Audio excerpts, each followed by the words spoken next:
गुरु गोविंदो खरे काको लागू पाए। बलिहारी गुरु आपने गोविंद दियो बताए। बलिहारी गुरु आपने गोविंद दियो बताए। कबीरदास जी कहते हैं कि एक अवसर की कल्पना करिए, गुरु गोविंद दो खड़े। गुरु जी भी खड़े हैं और गोविंद यानी ईश्वर भी खड़े हैं। काको लागू पाए, किसका पैर छुए पहले? बलिहारी गुरु आपने। कहते हैं कबीरदास जी, अगर कभी ऐसा अवसर मिल जाए कि गुरु जी भी खड़े हों और भगवान भी खड़े हों, तो मैं किसका प्रणाम पहले करूंगा? तो उत्तर निकल के आता है अंदर से, बलिहारी गुरु आपने। मैं अपने आप को न्यौछावर करना चाहता हूं अपने गुरु जी पर। जानते हैं क्यों? गोविंद दियो बताए। इन्होंने ही तो बताया है कि ये गोविंद है। गोविंद से परिचय कराने का कार्य किसने किया? वो हमारे गुरुजी हैं। इसलिए पहला प्रणाम गुरुजी को होना चाहिए। निर्गुण ब्रह्म के उपासक, अपने गुरुदेव को ही अपना सर्वस्व मानने वाले संत शिरोमणि कबीरदास जी की रचनाएं आज पढ़ने का अवसर है। क्यों? आइए, आप सभी का मैं रविकांत मित्र त्रिपाठी, जनपद देवरिया, उत्तर प्रदेश से अपने चैनल आरएमटी गुरुकुल पर हृदय की गहराइयों से स्वागत करता हूं, अभिनंदन करता हूं। आज का विषय क्या है? ऐसे सभी बच्चे जो सीबीएसई बोर्ड से पढ़ रहे हैं, अर्थात एनसीईआरटी की किताब पढ़ रहे हो, जिस किताब का नाम है क्षितिज। तो कक्षा 9वीं के सभी छात्र यानी 9th के सभी स्टूडेंट्स जो हिंदी पढ़ रहे हैं, क्षितिज भाग 1 से उसके काव्य खंड का पहला पाठ है ये। महंत क्या कह सकते हैं इसको? हाँ, महंत कह सकते हैं। ये कबीरदास जी एक तरह के फक्करी साधु थे, घुमक्कड़ थे और ऐसे पूरी जमात लेकर के चला करते थे। एक अक्षर पढ़े लिखे नहीं थे। कबीरदास जी स्वयं इस बात की घोषणा करते हैं कि मसी कागज छुयो नहीं, कलम गही नहीं हाथ, अर्थात स्याही और कागज तो मैंने कभी छुआ ही नहीं और कलम तो मैंने कभी हाथ में पकड़ी ही नहीं। ऐसा व्यक्ति जब जुलूस में चलता था तो उसके पीछे पीछे जो शिष्य चला करते थे, वे शिष्य इनके द्वारा कहे गए उपदेशों को नोट कर लिया करते थे और आज आपके सामने ये उपस्थित है। पाठ का नाम क्या है बच्चों? साखियां और शब्द। ये साखियां और शब्द क्या है? तो पहले समझने का प्रयास करेंगे। जो पहला शब्द है साखी, दरअसल जो साखी शब्द है ना, ये साखियां उसी का बहुवचन है। शब्द क्या है इनका? शब्द है साखी। ध्यान दीजिएगा, इसी साखी का बहुवचन बना है साखियां। साखी माने क्या? अब साखी तद्भव शब्द है, इसका तत्सम जब निकालेंगे तो तत्सम शब्द इसका निकलेगा साक्षी। साक्षी माने क्या होता है बेटा? साक्षी माने होता है गवाह, साक्षी माने होता है सबूत। संत शिरोमणि कबीरदास जी ने अपने गुरुदेव को साक्षी बना करके यह बात कही है कि मैं जो कह रहा हूं श्री गुरुदेव के चरणों में समर्पित कर रहा हूं। कबीरदास जी आडंबरवाद के घोर विरोधी थे। चाहे हिंदू हो चाहे मुसलमान हो, अगर कहीं उनको पाखंड दिखता था, कहीं उनको आडंबर दिखता था, तो उस आडंबर और पाखंड को तोड़ने का वो भरसक प्रयास करते थे। तो पहला शब्द तो है साखियां, जिसको हम पढ़ने वाले हैं, और दूसरा शब्द है शब्द। शब्द को जब आप तत्सम में लेंगे तो ये होगा शब्द, और शब्द कहते हैं आवाज को। अर्थात हमारे जो कबीरदास जी पद गाते थे, भजन गाते थे, उस भजन या पद को वो कहा करते थे शब्द। शब्द यानी शब्द, शब्द यानी आवाज। एक तीसरी विधा भी थी कबीरदास जी के, उस तीसरी विधा को कहते थे रामायणी। उस तीसरी विधा को क्या कहते थे? रामायणी। अगर इस हिसाब से देखा जाए तो साखी, शब्द और रामायणी, ये 3 विधाएं हैं। रामायणी का मतलब होता है बच्चों कीर्तन करना, प्रभु के नाम का गुणगान करना। जैसे हम लोग हरे रामा हरे कृष्णा करते हैं, बस उसी को आप रामायणी समझ सकते हैं। तो कबीरदास जी 3 तरह की व्यवस्थाएं लेके चलते थे। एक तो साखियां दोहे के रूप में, दूसरे शब्द पद के रूप में, और तीसरी चीज है रामायणी यानी कीर्तन के रूप में। तो अभी आज हमारे पाठ में कुल 7 अदद यानी 7 साखियां हैं जिन्हें हमें पढ़ना है। तो आइए, आप सभी का मैं रविकांत त्रिपाठी अपने चैनल आरएमटी गुरुकुल पर हृदय की गहराइयों से स्वागत करता हूं। इसके अलावा हमारा एक चैनल आरएमटी एकेडमी भी है, अगर आपको अच्छा लगे तो उसे भी सब्सक्राइब करके रख सकते हैं, काम की चीजें वहां पे भी मिलती हैं। और इसको तो सब्सक्राइब करने के बोलना नहीं पड़ेगा ना, बोलना पड़ेगा यार। तो प्लीज, अगर आपको ऐसा लग रहा हो कि नहीं ये चैनल हमारे काम का हो सकता है, तो प्लीज इसको सब्सक्राइब करके रख लीजिएगा। चैनल का नाम नीचे दिखाई दे रहा है, आरएमटी एकेडमी और आरएमटी गुरुकुल।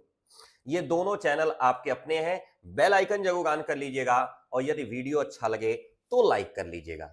अच्छा कब लगेगी? जब पढ़ लेंगे तब, इसलिए चिंता मुक्त होकर के आइए पढ़ाई शुरू करते हैं। मान सरोवर सुभर जल, हंसा के लेकर आई, मुक्ता फल मुक्ता चुगे, अब उड़ियन तन जाए। क्या कहते हैं कबीरदास जी? मान सरोवर सुभर जल, हंसा के लेकर आई, मुक्ता फल मुक्ता चुगे, अब उड़ी अनतन जाए। एक एक शब्द पकड़ते चलिएगा। यह मानसरोवर क्या है? हिमालय की जो पर्वत श्रृंखलाएं हैं उसमें एक बड़ी सुंदर चोटी है जिसका नाम है कैलाश पर्वत। वर्तमान के दृष्टिकोण से अगर देखा जाए तो यह तिब्बत में है, भारत की सीमा के बाहर तिब्बत में पड़ती है। उस कैलाश पर्वत के सर्वोच्च शिखर पर मानसरोवर की बड़ी सुंदर झील है। कहते हैं कबीरदास जी कि जिस प्रकार से यह मानव इस संसार में आया, लेकिन इस संसार में अगर उसको सुंदर भगवान का भजन करने को मिल जाए, उसके उपरांत बढ़िया प्रसाद यानी भोजन मिल जाए, रहने की व्यवस्था अच्छी हो जाए, तो वह अपना स्थान छोड़कर क्यों जाना चाहेगा? इसी को उन्होंने रूपक लिया है। देखें कि मान सरोवर झील पर, यानी जो कैलाश पर्वत के ऊपर जो मान सरोवर झील है उसमें सुंदर जल भरा हुआ है। मान सरोवर झील में सुंदर जल भरा हुआ है। उस झील में जितने हंस हैं वो खूब ज्यादा खेल रहे हैं। केली का मतलब होता है बच्चों खेलना। शब्द को पकड़ते चलिएगा। केली माने होता है खेलना, कराही माने करते हैं, खूब खेलते हैं, प्रसन्न रहते हैं। मान सरोवर में सुंदर जल भरा हुआ है, इस वजह से उस जल में हंस खूब क्रीड़ा करते हैं, खूब खेलते हैं। और मुक्त हो करके, मुक्ता माने मुक्त हो करके, मुक्त का मतलब होता है बच्चों निश्चिंत, एकदम बिना किसी बंधन के, मुक्त हो करके मुक्ता फल, मुक्ता फल माने बच्चों होता है मोती, मुक्त हो करके मोती का भोजन करते हैं। और अब इसके बाद उड़ करके अन्यत्र नहीं जाते। अनत का मतलब हो गया बच्चों अन्यत्र, अन्यत्र माने कहीं और। पेंसिल लेके बैठे हैं कि नहीं बैठे हैं? ध्यान रखिएगा, पेंसिल लेकर के बैठिएगा, जितने महत्वपूर्ण शब्द हैं उनका अर्थ नोट करते जाइएगा। कहते हैं मानसरोवर झील में सुंदर जल भरा हुआ है जिसमें बड़े सुंदर सुंदर हंस खूब क्रीड़ा कर रहे हैं और खूब निश्चिंत होकर के बिना किसी दबाव के मोती का फल खाते हैं, और अब उड़ करके कहीं अन्यत्र नहीं जाते। कहिए, अर्थ समझ में आया? इससे आसान अर्थ में बता रहा हूं कहीं नहीं मिलेगा। और एक बार अगर अर्थ समझ में आ गया बच्चों ना, तो फिर चाहे कुछ हो जाए, कितना भी प्रश्न उत्तर कैसा भी आएगा, खूब आराम से आप कर ले जाएंगे। चलिए दूसरे दोहे पे चलते हैं। प्रेमी ढूंढत में फिरूं, प्रेमी मिले न कोई, प्रेमी को प्रेमी मिले, सब विषय अमृत होय। कहते हैं कबीरदास जी, प्रेमी को ढूंढता हुआ मैं घूम रहा हूं लेकिन मुझे प्रेमी मिल नहीं रहा। जानते हैं क्यों? प्रेमी को प्रेमी मिलता है, और जब प्रेमी को प्रेमी मिलता है तो सारा विश्व अमृत हो जाता है। तात्पर्य क्या है इस दोहे का? मतलब क्या है इस दोहे का?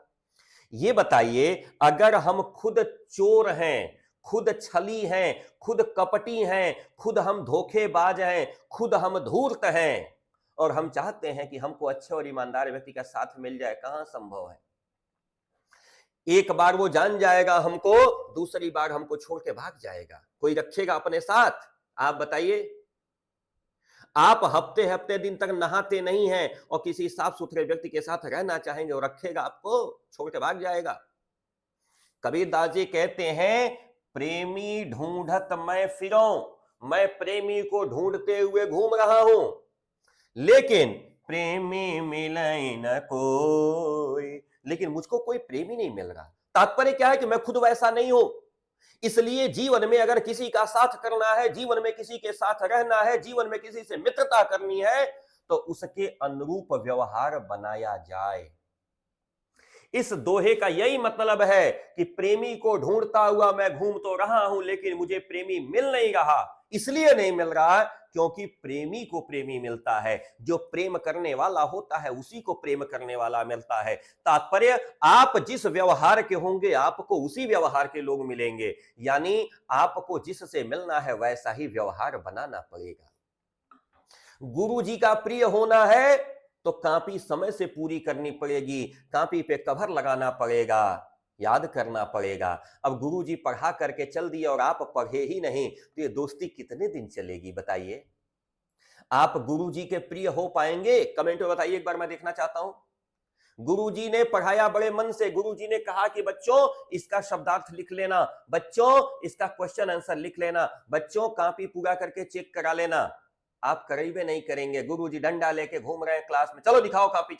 ऐसे लोगों से दोस्ती होगी? नहीं होगी। जिसके साथ रहना है, जिससे मिलना है, वैसा व्यवहार बनाइए। यही इस दोहे का मतलब है। कबीरदास जी कहते हैं कि प्रेमी ढूंढते हुए मैं घूम रहा हूं, लेकिन मुझे प्रेमी नहीं मिल रहा। कारण यह है कि मैं खुद प्रेमी नहीं हूं, प्रेमी को प्रेमी मिलता है। और जब ऐसा होता है तो सब विष अमृत होय। जितने तरह के विष रूपी दुर्गुण होते हैं, विष का मतलब बच्चों होता है जहर। विष का मतलब क्या होता है? जहर। यहां पे जहर क्या है? लोभ, लालच, छल, कपट, चोरी, धोखा, ये सब क्या है? ये विष ही तो है, ये जहर ही तो है। ये सब समाप्त हो जाता है और सब अमृत की तरह सुंदर हो जाता है। कब? जब आप अच्छे व्यक्ति के साथ रहने लगते हैं, तब। समझ में आया? कहिए। अगर आया तो प्लीज कमेंट करके बताइए। हम चल रहे हैं तीसरे पे। इमरजेंसी में आप वीडियो को एक बार रिवर्स करके फिर देख लीजिएगा। हंसते चढ़िए ज्ञान को, सहज दुले चढ़ाए, श्वान रूप संसार है, भूकन दे झक मारे। इस संसार का सबसे बड़ा जीव कौन है? नहीं, पानी में नहीं, जमीन पे बताइएगा। पानी में व्हेल मछली है, जमीन पे बताइए। इस धरती पर, जमीन पर, थल भाग पर, हाँ, टेरेस्ट्रियल सबसे बड़ा एनिमल कौन है? हाँ, हाथी। इसलिए कबीरदास जी कहते हैं, हस्ती चढ़िए। हस्ती माने हाथी, ध्यान रखिएगा, हस्ती माने होता है हाथी। हस्ते चढ़िए ज्ञान को, अपना ज्ञान इतना बढ़ा लीजिए, इतना ज्ञान अर्जित कर लीजिए, मानो वो हाथी जितना हो जाए। यानी कहने का तात्पर्य कि ज्ञान की हाथी पर चढ़िए, अर्थात ज्ञान रूपी हाथी, माने हाथी जितना ज्ञान इकट्ठा कर ले। इस धरती पर सबसे बड़ा जानवर हाथी है, उसी तरह से इस धरती पर सबसे ज्यादा ज्ञान इकट्ठा करिए। ये आपकी जिम्मेदारी है। चाहे वो रविकांत सर से मिले, चाहे किसी सर से मिले, जहां से मिले ज्ञान इकट्ठा करिए। हाथी जितना ज्ञान, कह रहे हैं ज्ञान की हाथी पर बैठिएगा, लेकिन ज्ञान ज्यादा होने पर ध्यान रखिएगा, आपको अहंकार नहीं होना चाहिए कि हमसे ज्यादा कोई नहीं जानता, तुम ही ज्यादा जानोगे हमसे, सबसे ज्यादा मैं जानता हूं। इस तरह की अकड़ नहीं आनी चाहिए। इसलिए कहा हाथी पर तो चढ़िए, लेकिन सहज दुले चढ़ाए। दुलीचा माने क्या होता है बच्चों? दुलीचा माने होता है गद्दी, जो हाथी के ऊपर जो बैठाई जाती है। हाथी की पीठ पे गद्दी लगाई जाएगी तभी तो बैठेंगे, हौदा लगाया जाएगा तभी तो बैठेंगे, नहीं तो ढिमला के नीचे चले आएंगे। एक बार हाथी ऐसे टेढ़ा किया तो दूसरी बार आप नीचे, हाथी ऊपर। बोलिए।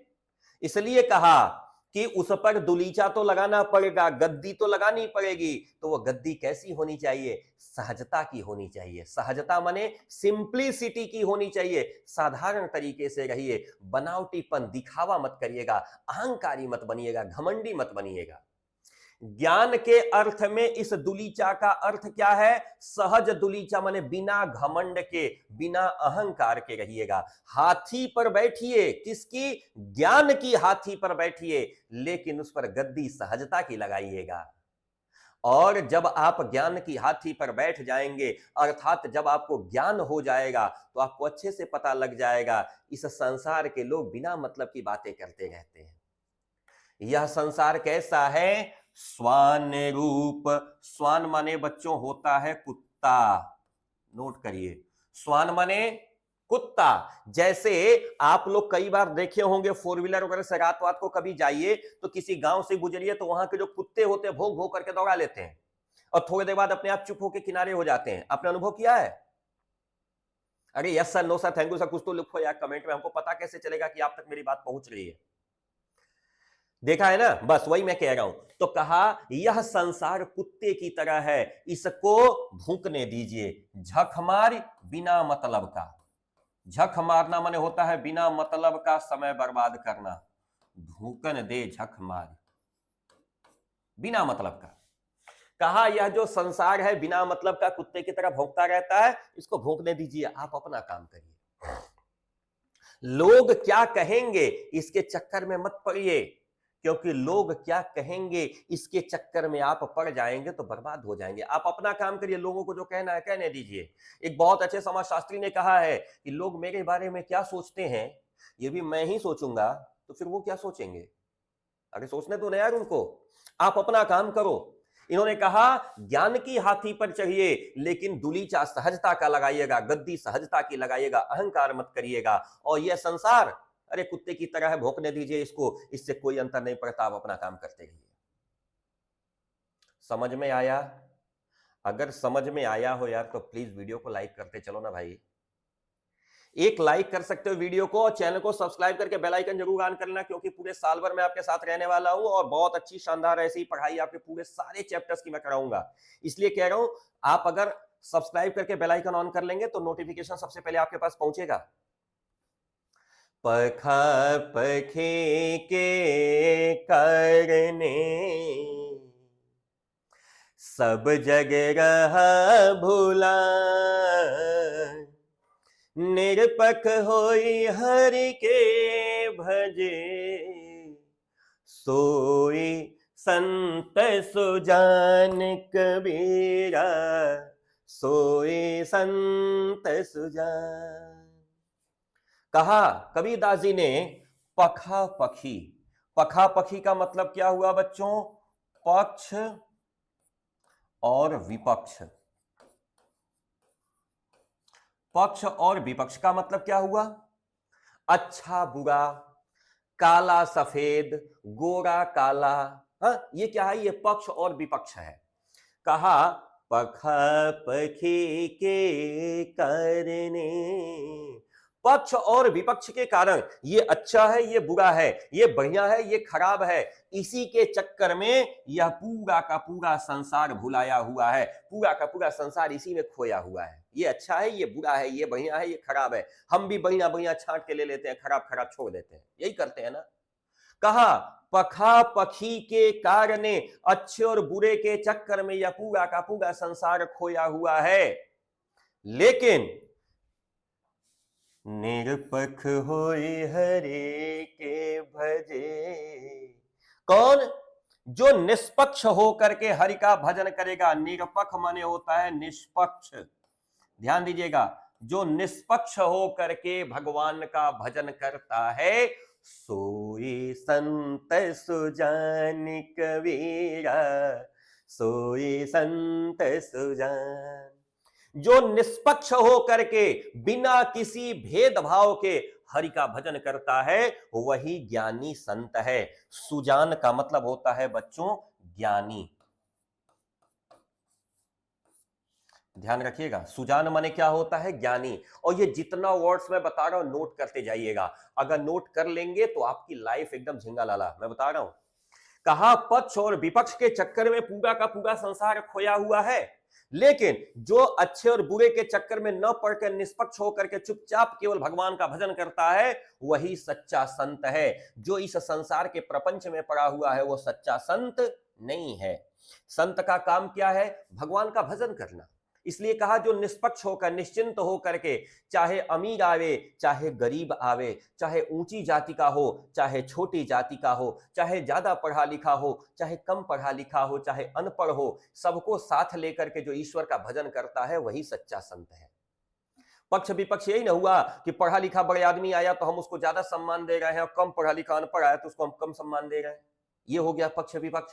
लेकिन दोनों को बराबर भाव से जो माने वो संत है। इसलिए कहते हैं कबीरदास जी कि निरपक्ष होई हरि के भजे, निष्पक्ष होकर के जो भगवान का भजन करता है वही सच्चा संत है।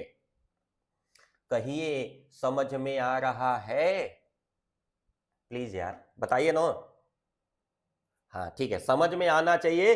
अगर समझ में आ रहा है तो वीडियो को लाइक करके चैनल को सब्सक्राइब कर लीजिएगा। ठीक है, चलें अगले पे। हाँ, हिंदू मुआ राम कहे,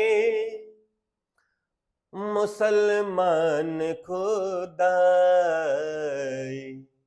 कहे कबीर सो जीवता, जो दूह के निकट न जाए। क्या कहा कबीरदास जी ने? हिंदू मुआ राम कहे। मुआ माने मर गया, मुआ माने मर गया। हम राम का झंडा लेकर के, राम हमारे बड़े हैं, राम से बड़ा कोई नहीं है, सबको राम की बात माननी चाहिए, ऐसा कहते कहते हम मरे।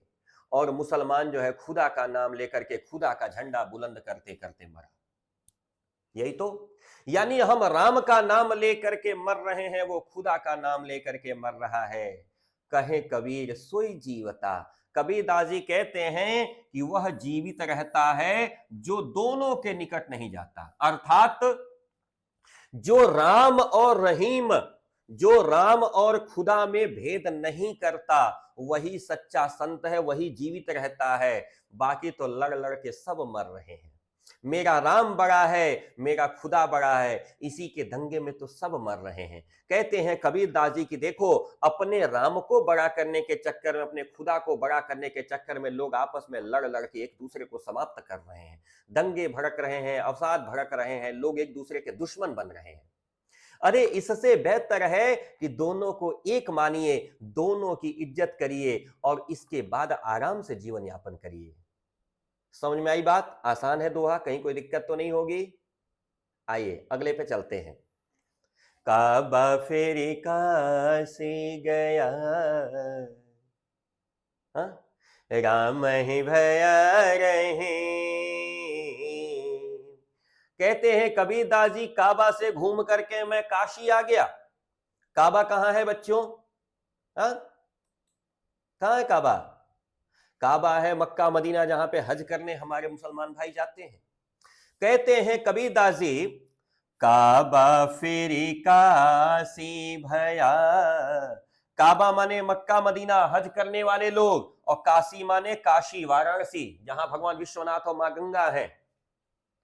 कहा काबा से घूम करके काशी आने पे पता चलता है कि दोनों एक ही हैं, दोनों अलग अलग नहीं है। राम ही, और राम ही कल का रहीम भी है। यानी राम जिसको हम हिंदू कहते हैं और मुसलमान जिसको रहीम अर्थात खुदा कहते हैं, एक ही है, अलग अलग नहीं है। मैं सब पता करके आ गया हूं। यानी मुसलमानों का जो रहीम अर्थात खुदा है वो कोई और नहीं, और जो हिंदुओं का राम है वो कोई और नहीं, दोनों एक ही है। राम ही रहीम है, रहीम ही राम है, काबा ही काशी है, काशी ही काबा है, दोनों में कोई अंतर नहीं। अर्थात हिंदू और मुसलमानों के दोनों के धर्म, पूजा पद्धति, ईश्वर की आराधना सब एक ही है, सब घूम करके वहीं जाता है, एक ही ईश्वर के पास। तरीके अलग अलग हैं। उदाहरण, मोट चून मैदा भया। ये चून माने क्या है बच्चों? इस चून को जब आप तद्भव से तत्सम में बदलेंगे तो होगा चूर्ण। चूर्ण माने होता है आटा। अब ध्यान दीजिएगा, चूर्ण माने आटा। कहा देखो गेहूं एक ही है, मोटा पीसेंगे तो आटा बनेगा, महीन पीसेंगे तो मैदा बनेगा। यानी आटा और मैदा दोनों एक ही गेहूं है। ध्यान रखिएगा, गेहूं से ही मैदा भी बना, गेहूं से ही आटा भी बना। समझ में आई बात? उसी तरह से जो जगत नियंता परम पिता परमेश्वर है, उसी से राम भी बना है, उसी से रहीम भी बना है, उसी से काबा भी बना है, उसी से काशी भी बना है। जिस प्रकार एक ही गेहूं से आटा और मैदा दोनों होता है, ठीक उसी प्रकार से एक ही परमात्मा राम के रूप में भी और खुदा के रूप में भी, काबा के रूप में भी, काशी के रूप में भी रहता है। इसलिए बैठ कबीरा जीम, जीम का मतलब होता है भोजन करो। जिम का मतलब क्या हुआ बच्चों? भोजन करना। कहा चाहे मोटा आटा हो और चाहे महीन मैदा हो, कबीरदास जी आपको मिल गया, बैठ के पाइए, भोजन करिए। बैठ कबीरा जिम, खूब बैठ के भोजन करिए। अर्थात चाहे आपको काबा पहुंचने का अवसर मिल गया, चाहे काशी पहुंचने का अवसर मिल गया, जहां मिल गया वहीं भजन करिए। चाहे राम मिल गए, चाहे रहीम मिल गए, वहीं पे उनका भजन कीर्तन करिए। जैसे चाहे आपको आटा मिल गया और मैदा मिल गया, बैठ करके खाते हैं ना, ठीक उसी प्रकार से जैसे आपको आटा मिल जाए तो भी खाते हैं, मैदा मिल जाए तो भी खाते हैं। आटे की रोटी बना के खाएंगे, मैदे का भटूरा बना के खाएंगे, खाएंगे तो ना, पेट ही तो भरेगा। दोनों अनाज ही है, गेहूं से ही बना है। ठीक उसी प्रकार से चाहे राम हो, चाहे रहीम हो, चाहे काबा हो, चाहे काशी हो, सब एक ही ईश्वर के अंश हैं। आराम से भजन करिए ना, कोई दिक्कत? किसी को किसी प्रकार की कोई समस्या समझ में आ रहा है? अगर आ रहा है तो वीडियो को लाइक कर लीजिएगा। और इस क्लास की एक अंतिम साखी, ऊंचे कुल का जनमिया करनी ऊंच न हो, सुवर्ण कलश सुरा भरा, साधु निंदा सोई कबीरा, साधु निंदा सोई। कहते हैं हमारे कबीरदास जी, ऊंचे कुल में जन्म तो आपने ले लिया, लेकिन आपकी करनी अच्छी नहीं है, रहन अच्छा नहीं है, व्यवहार आपका अच्छा नहीं है। यानी ऊंचे कुल ऊंचे परिवार में आपने जन्म तो ले लिया, अच्छे बड़े आदमी, अच्छे सम्मानित परिवार में जन्म तो हो गया। ध्यान रखिएगा, कुल माने क्या होता है बच्चों? ये जो कुल शब्द लिखा है, कुल का मतलब होता है परिवार, याद कर लीजिएगा। अच्छा, इस कुल के साथ एक समस्या है, अगर छोटा ऊ लगा हुआ है तो इसका मतलब तो हो गया परिवार, जो अभी अभी हमने देखा। लेकिन अगर कहीं गलती से इस क के ऊपर आपने बड़ा ऊ की मात्रा लगा दी, याद रखिएगा ये वाली लगाना था छोटा ऊ, और यदि कहीं लगा दी आपने बड़ा ऊ तो क्या होगा? समझ लीजिएगा, इसका अर्थ बदल जाएगा। इसका अर्थ होगा नदी का किनारा। ये देख लीजिएगा, अर्थ का अनर्थ हो जाएगा। इसलिए मैं बार बार कहता हूं, हिंदी में मात्रा पे काम करिएगा, मात्रा गड़बड़ाने मत दीजिएगा। छोटा ऊ है तो छोटा ऊ ही लगेगा, बड़ा ऊ लगा देंगे तो परिवार चला जाएगा नदी के किनारे, याद रखिएगा। ऊंचे कुल का जन्मिया, ऊंचे सम्मानित परिवार में जन्म लेने वाला, अगर उसकी करनी ऊंची नहीं है, करनी माने व्यवहार, काम करने का तरीका, आचरण। करनी माने क्या हुआ? करनी माने आचरण, करनी माने आचरण, व्यवहार। ऊंचे कुल में सम्मानित परिवार में जन्म ले लिया, लेकिन आचरण अच्छा नहीं है, तो ये बिल्कुल वैसे ही है जैसे कोई सुवर्ण का कलश हो। अब सुवर्ण किसे कहते हैं? सुवर्ण किसे कहेंगे? सुवर्ण शब्द है स्वर्ण, स्वर्ण यानी सोना। जिस प्रकार से सोने का घड़ा हो, कलश माने होता है घड़ा, कलश माने घड़ा, सोने का घड़ा है लेकिन उसमें सुरा भरी पड़ी है। सुरा माने मदिरा, मदिरा यानी शराब। अब ध्यान दीजिए, कहा कि अच्छे ऊंचे बड़े सम्मानित परिवार में आपने जन्म ले लिया, लेकिन आपका आचरण अच्छा नहीं है, तो ये बिल्कुल वैसे ही है कि सोने का घड़ा है, गोल्ड का, स्वर्ण का घड़ा है, लेकिन उसके अंदर शराब भरी पड़ी हुई है। तो कोई भी साधु, अच्छा व्यक्ति उसका सम्मान नहीं करेगा, उसकी निंदा ही करेगा, उसकी बुराई ही बताएगा, उसको खराब ही कहेगा। ठीक उसी प्रकार से ध्यान दीजिएगा, आप अगर अच्छे सम्मानित परिवार में जन्म लिए हैं तो आपका आचरण भी अच्छा होना चाहिए। अगर आप किसी अच्छे बड़े सम्मानित परिवार में जन्म लिए हैं और आपका आचरण अच्छा नहीं है, तो यह बिल्कुल वैसा ही है जैसे कोई स्वर्ण का कलश हो, कोई सोने का घड़ा हो, लेकिन उसके अंदर शराब भरी पड़ी हो। तो ऐसे घड़े की हमेशा साधु लोग, सज्जन लोग, अच्छे लोग निंदा करते हैं। ठीक उसी प्रकार से लोग आपकी भी निंदा करेंगे। इसलिए कोशिश करिए कि चाहे जिस कुल में, चाहे जैसे भी परिवार में आपका जन्म हुआ हो, आचरण व्यवहार अपना अच्छा रखिए, सुंदर रखिए। तो आज की ये क्लास कैसी लगी? इसका दूसरा पार्ट यानी शब्द दो है ना अभी हमारे पास। हाँ, दो शब्द भी हैं हमारे पास, ठीक है। वीडियो लंबा हो रहा था इसलिए मैं कहूं ये दूसरे पार्ट में हम लोग करते हैं। दो शब्द है, एक मोको कहां ढूंढे बंदे मैं तो तेरे पास में, और दूसरा है संतो भाई आई ज्ञान की आंधी रे। ये सेकंड पार्ट में हम लेकर के आपके साथ आ रहे हैं।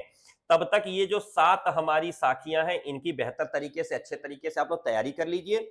वीडियो को लाइक करके चैनल को सब्सक्राइब कर लीजिए। बहुत जल्दी मैं शब्द का भी वीडियो लेकर के आप लोगों के साथ आ रहा हूं। मजा आएगा, शानदार तरीके से साल भर पूरा हम लोग चलेंगे। तो एक बार फिर से आप सभी को मैं रविकांत त्रिपाठी, जनपद देवरिया, उत्तर प्रदेश से सादर प्रणाम निवेदन करता हूं। आप सभी के उज्जवल भविष्य की कामना करता हूं और आप सभी को बहुत सारी बधाई भी देता हूं। चलते चलते प्लीज वीडियो को लाइक करके चैनल को सब्सक्राइब करके रख लीजिएगा। मिलते हैं इसके सेकंड पार्ट यानी शब्द के साथ, तब तक इंतजार करिए और मेरा नमस्कार स्वीकार करिए। तो सादर जय श्री सीताराम, नमस्कार, सत श्री अकाल, जय हिंद। मान सरोवर सुभर जल, हंसा के लेकर आए, मुक्ता फल मुक्ता चुगे, अब उड़ी अनत न जाए कबीरा, अब उड़ी अनत न जाए।